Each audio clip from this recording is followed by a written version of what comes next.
जी की मैं प्रभु यीशु को धन्यवाद करती हूँ कि प्रभु ने आप सबके बीच में मुझे एक ये मौका फिर दिया है कि आज ये इतना महान दिन है कि यीशु मसीह किस तरह से हमारे लिए बलिदान हुआ था। तो ये आज गुड फ्राइडे का दिन है जी। गुड फ्राइडे क्यों मनाते हैं और गुड फ्राइडे का क्या मतलब है, तो आज हम इस वचन से देखेंगे कि यीशु मसीह ने अपने आप को किस तरह से बलिदान करा। तो आज का जो विषय है यीशु को क्रूस पर चढ़ाना। तो इस वचन को कोई पढ़ेगा, कोई वचन पढ़ेगा जिनको 23 का 26 और 44 से 49 तक कोई वचन पड़ेगा। जब वे उसे लिए जा रहे थे तो उन्होंने समौन नामक एक कुरेनी को, जो गांव से आ रहा था, पकड़कर उस क्रूस पर लाद दिया। उसे यीशु के पीछे पीछे ले चले। लगभग दोपहर से तीसरे पहर तक सारे देश में अंधियारा छाया रहा और सूर्य का उजियाला जाता रहा और मंदिर का पर्दा बीच से फट गया। और यीशु ने बड़े शब्द से पुकार कर कहा, हे पिता, मैं अपनी आत्मा तेरे हाथ में सौंपता हूँ। और यह कहकर प्राण छोड़ दिया। सूबेदार ने जो कुछ हुआ था देखकर परमेश्वर की बड़ाई की और कहा, निश्चय यह मनुष्य धर्मी था। और जो भीड़ यह देखने को इकट्ठी हुई थी, इस घटना को देखकर छाती पीटती हुई लौट गई। पर उसके सब जान पहचान और जो स्त्रियां गलील से उसके साथ आई थी, दूर खड़ी हुई यह सब देख रही थी।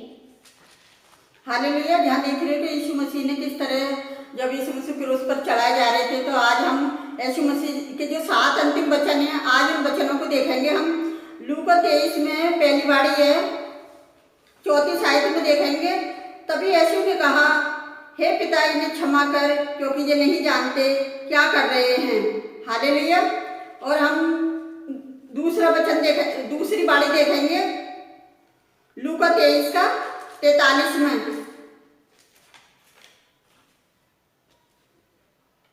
आज ही तू मेरे साथ स्वर्गलोक में होगा। और तीसरी बारी देखेंगे, यूहन्ना 19 के 26 में, हे नारी, देख ये तेरा पुत्र है। और चौथी बारी में देखेंगे, मरकुस 15 के 34 में, हे मेरे परमेश्वर, तूने मुझे क्यों छोड़ दिया। और यूहन्ना 19 के 28 में देखेंगे, मैं प्यासा हूँ।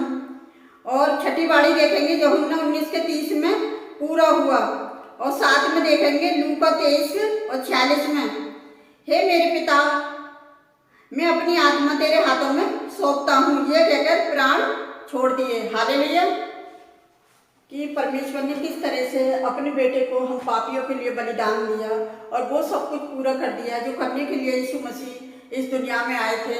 बहुत सारे ऋषि मुनि अवतार आए, लेकिन वो कुछ भी नहीं कर पाए। और एक यीशु मसीह ऐसे आया एक मानव जाति के लिए कि उसने अपने आप को बलिदान कर दिया। और अंतिम समय में भी यीशु मसीह ने कहा, कितना दुख दे रहे हैं। और एक निर्दोष को पापियों के हाथों पकड़वा दिया और एक बरब्बा नाम के डाकू को छुड़वाने के लिए यीशु को क्रूस पर चढ़ाने के लिए बोल रहे हैं। फिर भी कह रहा है, हे पिता, इन्हें क्षमा कर, ये नहीं जानते। तो आइए हम प्रार्थना करते हैं प्रभु की आज की इस बाड़ी के लिए भी परमेश्वर का धन्यवाद करते हैं कि परमेश्वर ने जो ऐसी बाड़ियाँ दी हैं कि उस माँ को भी नहीं छोड़ा, उस माँ को भी बेटा देकर भेजा। हे नारी, देख ये तेरा बेटा है। और जब उसके देख रहे हो क्रूस पर, जब उसने कहा मैं प्यासा हूँ, और जब उसके मुंह में वो सिरका दिया गया, और तभी उसने कहा, हे पिता, मैं अपनी आत्मा तेरे हाथों में सौंपता हूँ। तो वो मेरा पिता परमेश्वर, जो परमेश्वर ने उसे छोड़ दिया था हम पापियों के लिए, कि वो हमारे बोझ को, हमारे शराबों को, हमारी बीमारियों को अपने ऊपर लेकर क्रूस पर चढ़ गया। तो आइए हम आप सबके लिए प्रार्थना कर रहे हैं कि आप भी इन आयतों को पढ़ें। मरकुस, लूका, यूहन्ना की आयतों को पढ़ेंगे तो आपको सब पता चल जाएगी कि यीशु मसीह किस तरह से पापियों के हाथ पकड़वाए गए थे और किस तरह से उन्होंने सूली की मौत सही और किस तरह से हमारे लिए बलिदान हुए। तो आइए हम सब आपके लिए प्रार्थना करते हैं। आप ही हमारे साथ मिलकर प्रार्थना करें कि ये जो बाड़ियाँ बोली गई हैं, अंतिम वचन, ये चंगाई के भी वचन हैं। और आप इन्हें जब चंगाई के समय में भी जब बीमार होते इन वचनों को याद करें, अंतिम बाड़ियों को, और परमेश्वर से प्रार्थना करें अपने लिए। तो आइए हम सब आपके लिए प्रार्थना करेंगे। आप ही हमारे साथ मिलकर प्रार्थना करें। हालेलुया। धन्यवाद करते हैं मेरे राजाओं के राजा, प्रभुओं के प्रभु, आप महान है राजा, आप स्तुति के योग्य हैं पिता।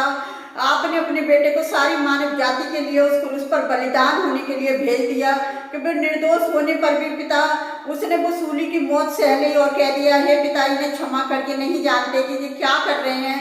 तो पिता सचमुच क्षमा करने वाला तेरा बेटा पिता, आज उसके लिए धन्यवाद करते पिता। सारी दुनिया के लिए प्यारे पिता परमेश्वर अपने आप को उसने कुर्बान कर दिया और उनके पाप शराब बीमारियों को अपने ऊपर उठा लिया कि हम उसके कोड़े खाने से चंगे हो जाएं, उसके लहू से हमारे पाप धुल जाएं, उसकी सूली की मौत से हमें जीवन मिले और तीसरे दिन मुर्दों में से जी उठना हम सबके लिए एक आशीष बन जाए कि वो जीवता पिता हमारे जीवनों में जीवित रहे। तो पिता मैं आपसे विनती करती हूँ, आज जितने लोग इन वचनों को लेकर प्रार्थना कर रहे हैं पिताजी, तेरे अंतिम वचनों को लेकर प्रार्थना कर रहे हैं, तो पिता हम हर एक जन के लिए प्रार्थना कर रहे हैं पिता। जितने लोग बीमार हैं तो वो अपनी बीमारी के लिए प्रार्थना कर रहे हैं, तो पिता आप आज और इसी वक्त उन्हें चंगाई दें पिता। जिस तरह से आपने उस कुकर्मी से कहा था कि तू आज मेरे साथ साइड लोक में होगा, तो पिता सचमुच तू अपने बच्चों पर दया कर मेरे जो परमेश्वर। आप आज उन्हें उनकी बीमारी से छुटकारा दें प्यारे जो परमेश्वर। आज जितने लोगों ने पिछली साल उस दुख को देखा प्यारे जो परमेश्वर की यीशु मसीह का क्रूस पर बलिदान होना पिता एक आशीष बन जाए पिता। मुझे पता है कि ये ईस्टर गुड फ्राइडे एक ब्लेसिंग का साल है प्यारे जो परमेश्वर। दुनिया भर के लोगों में तेरी ब्लेसिंग होगी प्यारे जो परमेश्वर, की तेरे नाम को महिमा मिले, कि तेरे बेटे का क्रूस पर बलिदान होना व्यर्थ न जाए, एक आशीष बन जाए मेरे जो परमेश्वर। जितने लोगों ने हमारे साथ मिलकर प्रार्थना करी है पिता, उन सबके लिए मैं यही प्रार्थना करती हूँ पिताजी, जो भी उन्होंने अपने लिए मांगा है पिता, या दूसरों के लिए मांगा है, तो पिता आपने उनकी प्रार्थना को सुना और कबूल किया है पिता। आपका धन्यवाद करती हूँ मेरे जो परमेश्वर। और मैं उन सभी लोगों के लिए प्रार्थना करती हूँ जो यूट्यूब चैनल पर हमारा हौसला बढ़ा रहे हैं प्यारे जो परमेश्वर, की वो ज़्यादा से ज़्यादा वीडियो को देखें और शेयर करें और हमारा हौसला बढ़ाएं प्यारे जो परमेश्वर की, और आपके नाम को महिमा मिले और आपकी स्तुति प्रशंसा हो मेरे जो परमेश्वर, जो कि आप स्तुति प्रशंसा के जो परमेश्वर है मेरे जो परमेश्वर। और मैं आपसे क्या मांगू पिता, आप तो मेरे मांगने से पहले जानते हैं। आपने मेरी छोटी सी प्रार्थना को सुना और कबूल किया, उसके लिए आपका धन्यवाद करती हूँ पिता। मैं सारी आशीषों के लिए आपका धन्यवाद करती हूँ मेरे जो परमेश्वर। जो भी मांगते हैं इसको पवित्र और सामर्थी नाम पर आमीन। प्रभु आप सबको बहुत अच्छे आशीष दे।